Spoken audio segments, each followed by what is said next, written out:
Hello everyone! For today's video guys is magme-merienda tayo ng Tofu Square. Ayan.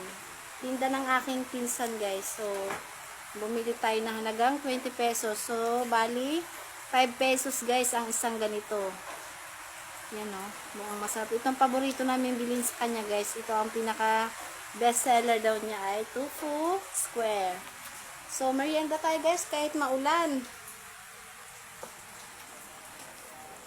Tikman natin.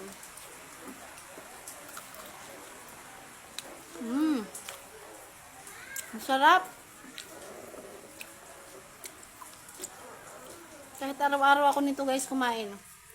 Hindi nakakasawa. Ito ang mabenta sa kanya dito guys.